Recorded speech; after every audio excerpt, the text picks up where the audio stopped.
We do not know the motive of the shooter yet. We don't know his opinions or affiliations. We can't allow this violence to be normalized. Law enforcement professionals, as I speak, are investigating those questions. There is no place in America for this kind of violence, or for any violence ever. Tonight about the need for us to lower the temperature in our politics. And to remember, while we may disagree, we are not enemies.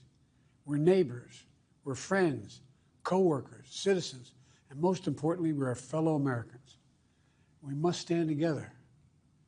Yesterday's shooting at Donald Trump's rally in Pennsylvania calls on all of us to take a step back, take stock of where we are, how we go forward from here. Thankfully, former Trump is not seriously injured. I spoke with him last night. I'm grateful. He's doing well, and Jill and I keep him and his family in our prayers. We also extend our deepest condolences to the family of the victims who was killed. Corey was a husband, a father, a volunteer firefighter, a hero, sheltering his family from those bullets. We should all hold his family and all those injured in our prayers. Earlier today, I spoke about an ongoing investigation. We do not know the motive of the shooter yet. We don't know his opinions or affiliations. We don't know whether he had help or support, or if he communicated with anyone else. Law enforcement professionals, as I speak, are investigating those questions. Tonight, I want to speak to what we do know. A former president was shot, an American citizen killed, while simply exercising his freedom to support the candidate of his choosing. We cannot, we must not go down this road in America. We've traveled before throughout our history. Violence has never been the answer. Whether it's with members of Congress of both parties being targeted and shot, or a violent mob attacking the Capitol on January 6th, or a brutal attack on the spouse of former Speaker of the House, Nancy Pelosi, or information and intimidation on election officials, or the kidnapping plot against the sitting governor, or an attempted assassination on Donald Trump. There is no place in America for this kind of violence, or for any violence ever. Period. No exceptions. We can't allow this violence to be normalized. You know, the political record in this country has gotten very heated. It's time to cool it down. We all have a responsibility to do that. Yes, we have deeply felt strong disagreements. The stakes in this election are enormously high. I've said it many times that the choice in this election we make in this election is going to shape the future of America and the world for decades to come. I believe that with all my soul. I know that millions of my fellow Americans believe it as well. And some have a different view as to the direction our country should take. Disagreement is inevitable in American democracy. It's part of human nature. But politics must never be a literal battlefield, and God forbid, a killing field.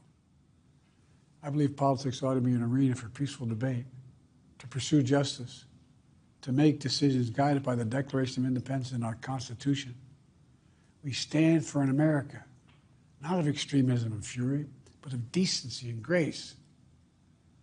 All of us now face a time of testing as the election approaches. And the higher the stakes, the more fervent the passions become. This places an added burden on each of us to ensure that no matter how strong our convictions, we must never descend into violence. The Republican convention will start tomorrow. I have no doubt they'll criticize my record and offer their own vision for this country. I'll be traveling this week making the case for our record and the vision, my vision of the country, our vision. I'll continue to speak out strongly for our democracy, stand up for our Constitution and the rule of law, to call for action at the ballot box, no violence on our streets. That's how democracy should work. We debate and disagree. We compare and contrast the character of the candidates, the records, the issues, the agenda, the vision for. That's how we do it, at the battle box, not with bullets. The power to change America should always rest in the hands of the people, not in the hands of would-be assassin. You know, the path forward through competing visions of the campaign should always be resolved peacefully, not through acts of violence. You know, we're blessed to live in the greatest country on earth, and I believe that with every soul, every power of my being. So tonight, I'm asking every American to recommit, to make America, think about it. What's made America so special? Here in America, Everyone must be treated with dignity and respect, and hate must have no safe harbor.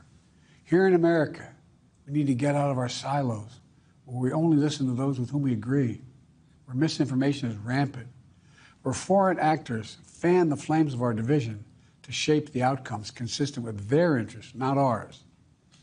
Let's remember, here in America, while unity is the most elusive of all goals right now, nothing is more important for us now than standing together. We can do this. You know, from the beginning, our founders understood the power of passion. So they created a democracy that gave reason and balance a chance to prevail over brute force. That's the American we must be. An American democracy where arguments are made in good faith. An American democracy where the rule of law is respected. An American democracy where decency, dignity, fair play aren't just quaint notions, but living, breathing realities. We owe that to those who come before us, to those who gave their lives for this country. We owe that to ourselves. We owe it to our children and our grandchildren. Look, let's never lose sight of who we are. Let's remember we are the United States of America. There is nothing beyond our capacity when we do it together. God bless you all, and may God protect our troops.